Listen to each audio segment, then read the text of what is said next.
use what God gave you. What y'all some prostitutes? Ain't no law. Pimps, dancers.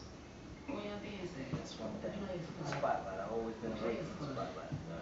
Hello, everybody out there in the world. It's the homie kNOwcash, the one and only. If there's another, he's the phone.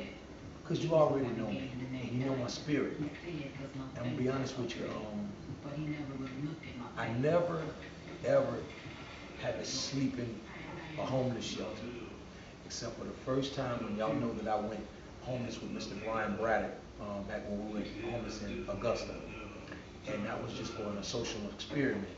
But now I'm actually living in the shelter to help progress my life so that I can be productive and get myself back on track. But with that being said, the first day that I checked into the Pee Dee Action Agency here in Florence, South Carolina, this homeless organization, this guy right here came in the same day after me, and there was one bed just left for him. I mean, it was like he came just in time, and he got the bed. I remember back when me and Mr. Brian Braddock, we went homeless for a week, we had to walk and go and certify ourselves with the police to make sure everything was good. We didn't have no bad backgrounds, and then we had to walk back 2 miles, and there was just 2 beds left for me and him. And that's miraculous, man. I mean, that's God's work, and God left him 1 bed. But before we get into what's really going on here, I just want to say, Mr. Homie kNOwcash, the one and only. If there's another, he's the phone. This guy want to pray with me first, and then I'm gonna introduce y'all to my new friend, and we're just gonna talk about life and things that I've been going through, things that he's been going through, to give y'all a better perspective of homelessness and what's going on out here. But first, I want to let him lead us in prayer. Father God, we just ask you to come into our hearts and our minds, lead us in the Holy Spirit. We just ask you to come and lead our every step, every breath, every thought. Father, we just ask you to show us, give us the ability to be honest, Father, with ourselves most of all. We just ask you to lead us in every way, Father. We don't even know what we need. We just ask you because you know everything. You're the all-knowing and you're the creator, Father. So we ask you in Jesus' name. Amen. Amen. And like he said, I don't even know what this is that I'm about to do right now. I mean, I showed y'all that I was here and that I checked into homelessness. I'm letting y'all know the things that I got going on in my life personally. But guess what? God is speaking to me tonight saying that no matter what you're going through, there's always somebody going through worse. And not that this guy's going through anything worse, but just talking to him for about 10 minutes before I decided to go live here and document what we're talking about, I know that God is working in this man's life, and he's a kindred spirit of mine. And I know a lot of y'all, my fans and followers, y'all care about me. Y'all are my kindred spirits, so he's a kindred spirit of y'all's. But instead of me talking about it, I'm going to naturally let God have his way tonight. And we're going to talk a little bit about what we've already kind of touched on, and I'm going to just let him go from there. But we both are actually homeless and in this shelter, but we're trying to get ourselves, or we're striving to get ourselves in a better place. And I just want him to tell y'all a little bit about his story, who he is, and some of the things that he's just shared with me that just touched my heart. I'm talking about everything. So y'all just sit there and observe. The thing is, what's your name? Tony Lloyd. Tony Lloyd. Like I said, he was here. He checked in the same day that I checked in. They had 1 bed space for him. Me and him never even, talked or anything. I spoke to him in passing, but for the first time tonight, I sat down and talked to him. And he's an amazing guy, man. First of all, tell them, what's your nationality? Nationality? Wow. Same thing you just told me. That's a big question. That's right. That's right. I've got, 3 different, Native American, 3 different tribes. Native American, 3 different tribes. Irish, German, Italian, French, and black. And black. Do you see this guy? Come on, man. And that's the races that I know in my bloodline without doing the DNA, just through my heritage from my people that I know from, just from our history. But to add to what you're saying, I have ancestral.com. The people now that can tell you all of your lineage, I can put you in touch with that because I'm going to do it myself. And that's what I'm interested in, been interested in for a while. That's one of the things on my checklist right there also, is to find out more. I'm interested, that's what's up, man. I just, I don't know, like I was texting earlier or put on Facebook, it was something that come up about racism, and I was in the middle of just talking to different people. You know, I always try to find a solution and encourage others, and love everybody. And anyway, questions come up, a lot of questions come up, but I was just speaking on that I'm a certain color, and I don't know what the world calls me. I mean, they say white, put down on forms white, but truly, I don't know. And I'm gonna interfere real fast and say something to y'all so y'all can understand something that I live by. White and black are colors. Yeah. Those are not nationalities. That's how they use that's what they use to separate us. If anything, he's Caucasian or part Caucasian. And if anything, I'm African or whatever. I don't even know what my nationality is, but it's not black and he's not white. Those are colors. But I just want to show y'all, even that is showing y'all how we're trying to come together, but there are things that have been implemented to kind of keep us apart that we don't even understand. But he told me earlier, he said, back in the day we used to speak a heavenly language, which was one language, and then the Tower of Babylon. And I know this story, whereas God made everybody speak different languages so that they couldn't create the stairway to heaven. And that's just a symbolism and a parable that we all supposed to be on one accord and traveling towards one mission. And he just helped me understand that. Now I just want you to tell me a little bit about who you are and what transpired in your life. Some of the same things you just was telling me before the camera went on. And just be real. I was being led by Spirit. I don't even know what I'm gonna say. Just do what you just. There's no. Right now, y'all, this is not nothing. We're not trying to. This is not us exploiting nothing. We're not being judgmental. This is a heartfelt conversation from me and him that we're letting y'all in on. And I just want y'all to witness it because it's so real and so powerful. I see a movement going on in the world today, and I don't know if a lot of people recognize it, but for me, my perception is the beginning of change, of people coming together, more people talking, all nationality and ages, just coming together to and having answers, because we the people need to share with each other and not judge, and no matter what TV or labels, not have all these labels. Just sit down with anyone, be willing to sit down with anyone and find something in common and see how much we are alike. And to add to what he's saying, man, the very same thing that keeps us separated or keeps us from not coming together is the exact thing that he's talking about right now. We have all kind of labels, cultures, different ways of life that keeps us separated. But I think that the objective really is for everybody to come together on one accord. And I'm gonna give you back the floor right now, but I just wanted to say that he's so right on this avenue that he's on. And I didn't coerce this. This is him. So I'm gonna sit back and let him talk so y'all can witness this firsthand. I don't know, just like America, I say, we're a God-fearing nation, but we've had a lot of problems here lately. But I feel like it's the beginning of restoration, and it may look bad. It's gonna get bad before it gets worse. Before it gets good, it's gonna get bad. Everything has to fall apart before it all comes together. All right? I know this in my spirit already. That's something that I tell people. And for him to sit here and say what he's saying is speaking to my heart. And I know a lot of my fans and followers out there are my kindred spirit. So it's going to speak to your heart as well. But go ahead, brother. Just take it for it. There's no right or wrong. I just feel like, being in this situation, being in the shelter, I've always, well, for the last few years especially, I wanted to work with the homeless and the shelters and interested in that. And then I land here, after it's crazy. Just and I start meeting people, and he's one of them. I'm sorry.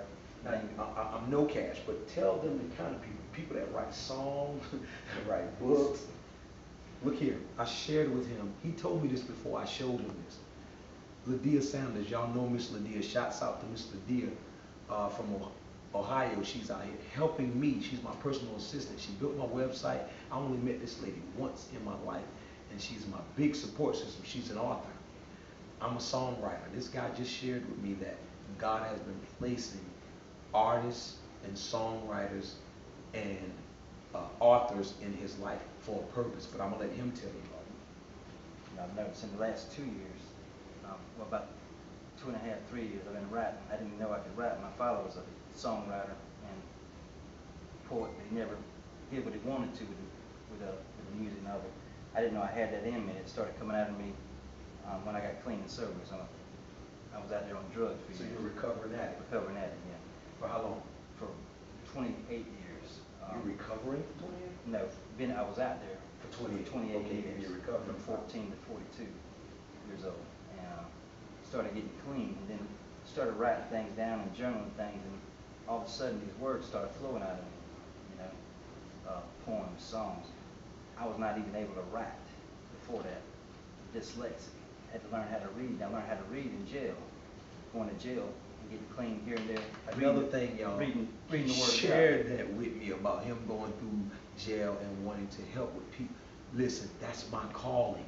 I help aid and assist the homeless not because I have nothing, but because I know what it's like to not have.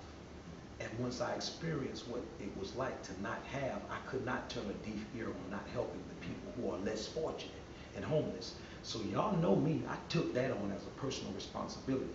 But for this guy to come to me and tell me that he's doing the same thing, and he came from prison, just like me, y'all know, I did 5 years being in prison. This county jail I would go, didn't make it to prison. I was Okay, we didn't go to prison. I went to I had prison. several sentences But that same sent me thing. to prison, but just like 4 months in county jail, 2 months, 3 months, 1 month, over and over. Just kept landing there. And Meeting just, different people. Meeting different people, and just was able to get enough clean time in jail to get the word of God in me, you know, because I wasn't raised in the church. You know, part of my family was, but I kind of started out in the wild life and party life. Don't be afraid, because they know how I live. Just Just telling the truth, because there's a lot of people out there that resonate with what you're going through, and if you speak the truth to them, you can help them get through what they're going through. just my parents had me when I was young, when they were young, excuse me. But we kind of grew up together, so we grew up partying together. And that's all I knew was that lifestyle. So I wasn't made to go to church, or there was no laws, no rules, no time to be in the bed, didn't have to bring books home from school. Just free. They were just I was a learning kid for them, you know, the first kid. So I experienced a lot of things which I do not regret, but addiction is one of them that I felt like I had to do with my parents. When I was 14, by the time I was 14, it started, you know, getting high, and it started out with a little bit of grass, smoking with my pops. And anyway, I started in doing that because I felt like I had to be a part of. You wanted to be accepted. Accepted. Because him and his friends, and I always saw and heard them partying and talking about, you know, the good things and the good times, and so. And how they feel. And how they feel. And they would get fucked up. Yeah. But I want y'all to pay attention to how we use that word fucked up. You know, we think when we tap into a bottle of spirits or different drugs or whatever, just escape momentarily, we're getting fucked up. And we think that's a good thing. But just listen to that word, fucked up. And look it up. We're really fucking ourselves up. And we don't even understand what's happening. But I don't want to take it over. I want y'all to hear this man's story, but I want y'all to also see how it's parallel with my story. I'm black, you can see that. He's white, you can see that. And these labels and separations are always keeping us from coming together. But if we would just be open and honest with each other and share what's really real in everybody's life and what they're going on in different cultures, and bring these different things together and come up with a greater good, we can have a better humanity, a better society, a better world to live in. But go ahead back to what you were saying, brother. Just, you know, saying, you know, that just started getting high real young, and I went against my spirit. I didn't want to do it.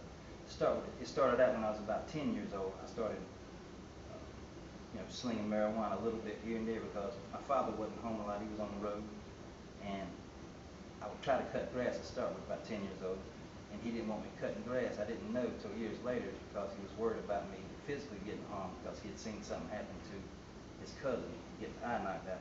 But anyway, so I took that to heart the wrong way and rebelled. So I started doing what he did, and started getting in his bag and started selling dope at age of 10.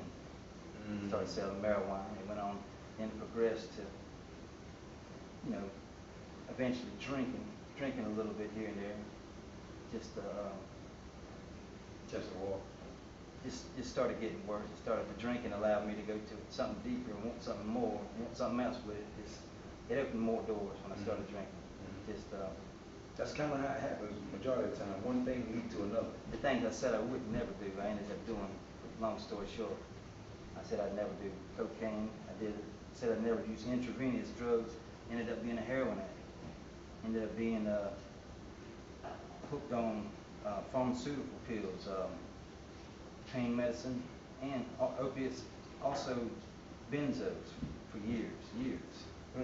But everything I said I wouldn't do, I ended up doing through the alcohol. Started through alcohol. Don't we all? How many times do we lie to ourselves and tell ourselves we know what we need to do and we know what we should be doing, but we never do what's right because we can't do it by ourselves. But I want you to get this thing in. Go ahead, man.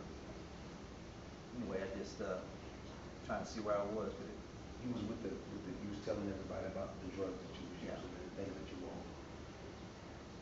Anyway, just me turning to my whole life, turning to trying to do the right drugs, trying to find the right drugs, trying to sell the right drugs, how to sell the drugs, against all laws, just lawlessness. Like I say, didn't have any rules growing up. So to me, it was a cool house growing up, but ended up being a disaster because of not having rules or structure. But only through getting locked up over and over, and just getting locked up. Just like I say, got enough clean time to be. The only place I had structure is jail. Started getting structure, and I craved that structure, and I didn't know it until I got locked up that I needed that structure.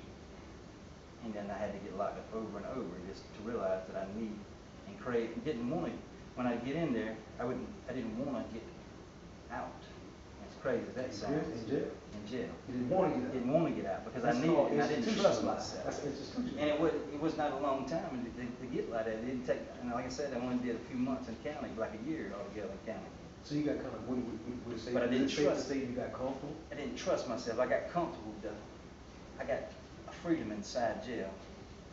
Comfortability, that's right. With the word, but reading the word, I got that, through reading the word, I got that peace inside. So you got a comfort. I got a word. comfort. And then From you the got structure. comfortable. And started learning rules and started learning that to submit to, authority. Which I was totally rebellious against authority. And the government. And the government. That nature. Anything to do with law. And control. But I started learning there through scripture and all that, that I need to take heed to law and instruction. And obey the laws of the land. Obey the laws of the land. That's right. That's right. Because when you don't obey the laws of the land, it's only going to cause you torment in your life. You know what I'm saying? And there's consequences and repercussions to every choice that you make in life. But you were talking to me a little bit about how you wouldn't go and receive help from certain places, but then you came here because you found out about No Man Left Behind and things like that. That you felt like this was a moral place that is different from all of the other shelters that you've experienced. I have only been to just one other shelter. I had checked in there a year ago, and I don't know, right here on Church Street, but I didn't stay. It stayed a night or two or a week one time. House of Hope? House of Hope. I don't know. One here on Church. I don't know. Right here on Church. That's House of Hope. Yeah. Anyway, it's a missionary. Anyway, I stayed there a night or two, but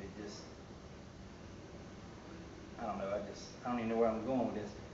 Long story short, I ended up on the street over and over, and I didn't look at myself as homeless, because my heart was free.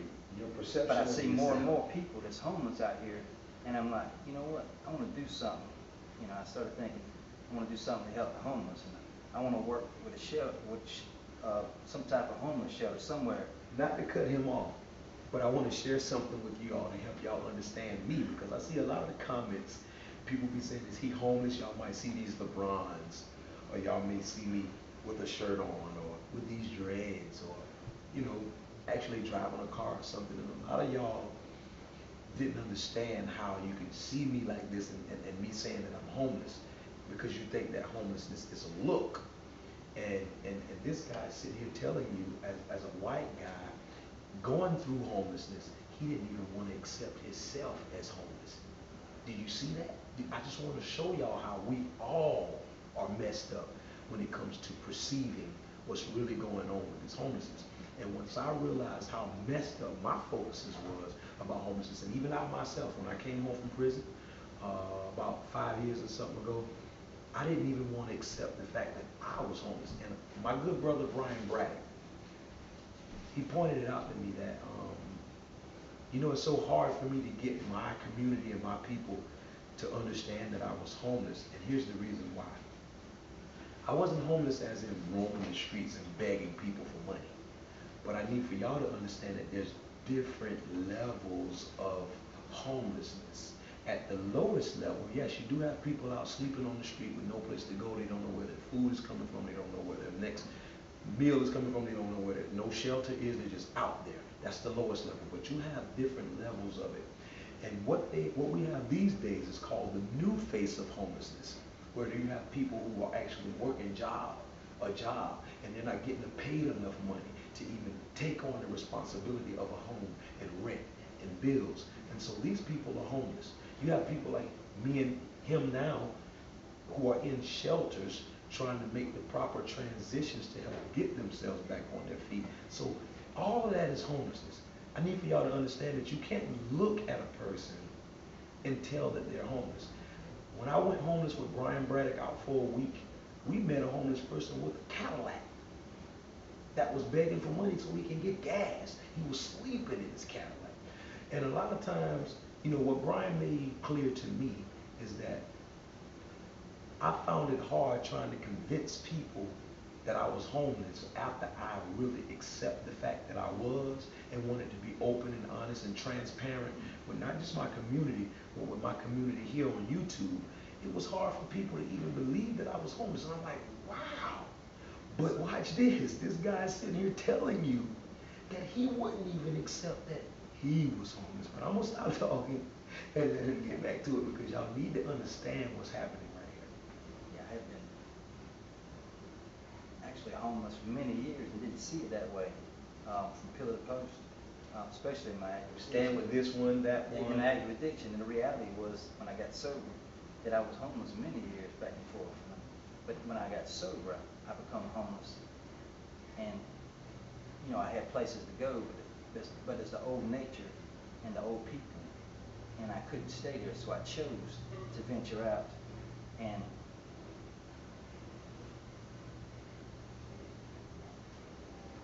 the last few times I've chosen to be homeless and just ask God to help me and lead me to what it is He wants me to do in purpose, to help people to be able to serve through my experience. And it's led me back here. It's led me around a lot more homeless people. I don't know what I'm trying to say, what I was trying to You get saying to. it, brother. Just But, take your time. You saying it. Anyway, I'm not used to the camera. Never been on camera, but It's fine. Just let Yeah. God use you.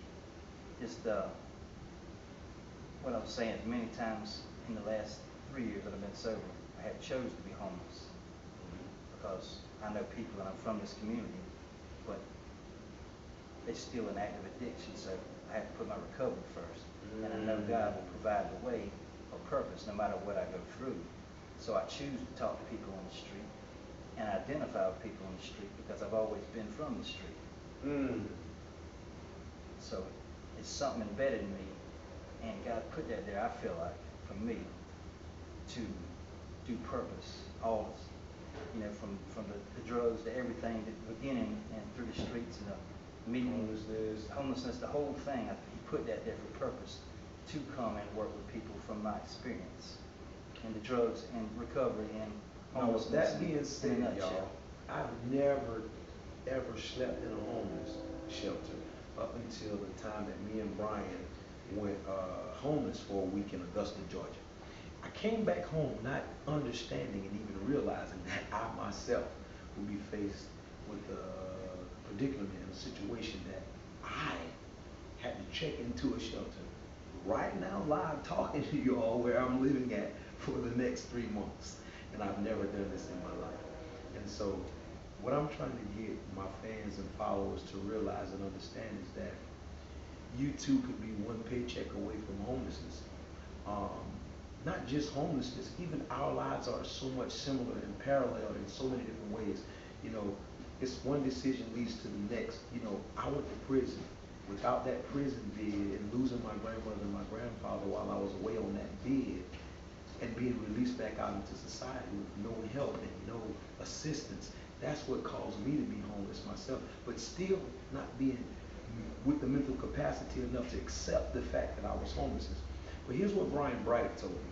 The reason why I was going through so much convincing people that I was homeless or trying to get them to understand what I was going through as homeless, and here's the problem. If I would have gotten some of them to understand that I was homeless in the situation that I was in, sleeping on couches, or on people's back porches, or in a car. It wasn't out roaming and begging, but it was still homelessness. But if I could get them to agree that I was homeless, then guess what? Immediately they had to accept the fact that they were homeless, because a lot more people are going through the same things, if not worse, than what he and I were going through. Am I correct, brother? Absolutely. Go ahead and you elaborate a little, because they know my story. I really want to give them a chance to hear someone. I never really opened my channel up to other people who are experiencing the same thing that I'm going through, because a lot of homeless people don't want to be recorded. You know, they kind of shy away from cameras, and I respect that. I respect that. And the same thing, I do the same thing I always have with a lot of situations. I've never been on camera. I've never tried to. I've always been, I don't want to be in the spotlight. This is as a kid all my life, but I feel driven to speak up and, confess everything, be true to myself. That's right. Get true with myself. The only way we heal, I believe, is being true with ourselves first, and then we can begin to be true with others. Absolutely. And I'm going to tell him something right quick. I'm going to take this moment to share something with him, to open him up so he can just be open with y'all. The thing, brother, with me, as far as cameras and things of that nature, I don't really like the camera either. But here's how I view it. When I was faced with the homeless situation that I was faced with when I came home from prison and had to accept it, the videographer, Spike Fee, shouts out to Spike Fee, he convinced me to be honest and open and share my situation with YouTube and don't lie. Yeah. Because if I be open and honest, he could do some things for me. I didn't understand what YouTube was. Truth's power. That's right, man, and I'm going to tell you something else. The transparency of being real with the audience here and showing them in real time what people are going through when they're faced with homelessness, that's the reason why we should be doing this. Because here's the thing. When people do the work of the devil, it's done blatantly, right and openly in front of your face. They're selling drugs, they're killing, talking trash to each other. We're doing all that open and out in the open. So there's an example, and it's a negative example, and people are following those examples. And the problem is we don't have enough positive examples like you and I are doing right now, trying to minister to these people, to show them that there are other opportunities, other alternatives that they can choose and do other than selling drugs, or other than the normal tragedies and atrocities that they're faced with. So I just want you to talk a little bit more on what your situation is, and a little bit about what we're talking about, to show them, your perspective of what you're going through and what you have gone through. Wow, that's a lot. That's a lot to talk about. Take the time and just kind of put it in a nutshell, and you got your time, don't rush yourself, but put it in a nutshell so that they can really understand your heart and what you've been going through. I've always been one that don't ask for help and won't ask for help, and I'm just getting where I can ask for help, because we don't get help unless we ask for help. Closed mouth don't get fed. Closed mouth don't get fed. There you go. We can't do it all alone. And I was always a guy that want to help somebody, and I'll give everything to help somebody, but then I'm sitting with nothing, and I don't have nothing to help with. And you can't receive no help from nobody. Right. So, and I know now today that only God provides when we open our mouth. When we have to help each other.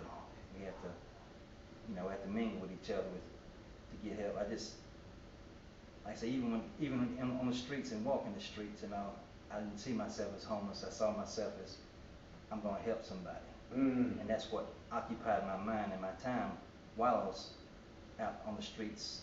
And that kept me centered, and that kept me home in my heart, because I believe home's in the heart. But the Bible says the bird has a nest, but the Son of Man has no place to lay his head. That's what the Bible says.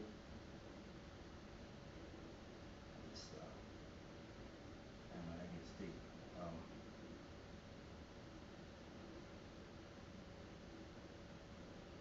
Pause. Got me pausing now. Go ahead, take your time, brother. I mean, this is a real moment. I'm gonna tell you something, man. Yeah, I'm amazed to be able to sit here and do this right now, because I usually freeze up, And guess what, brother? but I got to thicken my skin. I'm trying to thicken my skin more because I want to get the message out, the message to help anybody. If it'll help, if my story can help anybody, Absolutely. you know, I needed to do that. I wanted to do that. I'm willing to do that. Your test can be a testimony for others.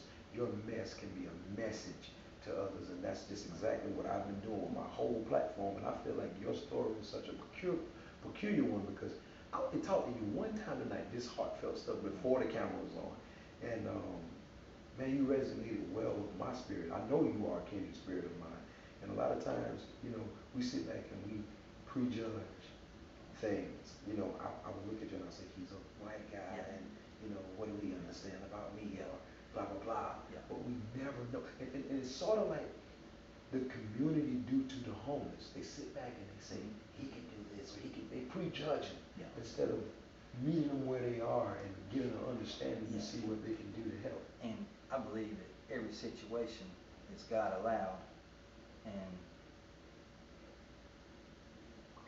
to me, with every situation, I try to stop myself from being impulsive and judging, and get past that. Just kind of pause and look into it deeper, get to know the person, hear something from them, dare to talk to the person, dare to sit with the person, no matter what the crowd thinks. Absolutely. I dare to be different. I've always been the one that dares to be different. I go against the grain. I'm hard-headed like that. That's what got me where I'm at now, and I'm glad because it's turning into many awesome events here, amazing events, and many awesome people. Just God's put into my life through this. But I mean, and that's for me, I talk to the Lord about everything. I have to ask Him before I walk out the door. When I get up, I have to thank Him and be grateful for everything. And that's why I feel like He does that for me. And that He's leading me to purpose. And with these other guys and other people, girls and guys, people everywhere, He's just networking. He's just putting it together. I'm just near and far, huh? all the way around me. I have to keep an open mind these days and not look at one thing I pray for and just keep looking. I see it going on, and I see a prayer being answered in other people's life, and interceding for others, praying for others, and I'm seeing them prayers being answered, as well as the prayers that I pray for myself. It's just amazing every day to see prayer being answered in different people's life, and also yourself. Tell me a little bit about this place in Pee Dee when you came here, and now what you've discovered since you've been here, and how you feel like you've dreamt about this and this is where you belong. Like, what's the difference between the other places that you couldn't deal with and why you can deal with this place and the people that you experience and why you're here? I don't know. I've always been, I don't like to have my feet nailed to the floor, so to speak, anywhere. I've always had a free spirit, and I don't know, I just never have done well with having to be locked in somewhere. I know that's right. I mean, there's a lot of programs that, you know, the world, you see around the world, what I've seen personally, They try to lock you into a program, and, you know, love is not forceful, I believe. It's not, and you can't take love, you only can give it. Yeah, but this shelter here, to me, is, you know, it's got a few rules, which is awesome. We need rules, we need Gotta structure. have guidelines, that's right. But this shelter, I see love in this shelter, and I see the people that run it, and I see what I've been looking for. It's like the tribe that I've been looking for, to be able to do purpose. And I would add to this, when I came here, Mrs. Cooper told me that this is a place, they're a family here. And I thought it was just cliche, and she was just, you know, just saying something. But as I, you know, been here now for about a week and a few days, we are a family here. And I just came here, and slowly but surely, I'm mixing with a lot of the guys here. We're all of different cultures, different walks of life. But I think we all see eye to eye here, you know, because it's almost like we're all on the same level. We all are part of the same struggle, and we're all trying to get through this. And so, you know, strength is in numbers, and more heads are better than just one head. And I see that to hear from the people who run this place to the people who live in this place. For the most part, we all try to work together for a greater good. Don't you agree? I do, absolutely. I think the reason it's so what's so good about this place is who's in head of this, who's in charge of this place. Miss Cooper. Mrs. Cooper. Her beliefs and the way she acts on Shouts things. out to Miss Sonia. The way Cooper. she acts on her actions, you know, her guidance to How this she place. care about us in this place. You know, the root of it, to me, the root of it is God, but then Miss Cooper's faith in God.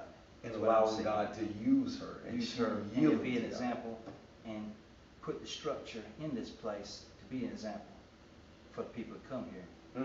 And I believe this is something, beginning of something big in this community, and hopefully it'll spread to other communities and be a good example for other communities to spread and all through America, and hopefully all through the world. Absolutely. I think this shelter right here could be the example for people, or the template for people to get it right in their areas. Because let me tell you something. I mean, you look at me with these bronze and these clothes and things of that nature, but homelessness don't have a look.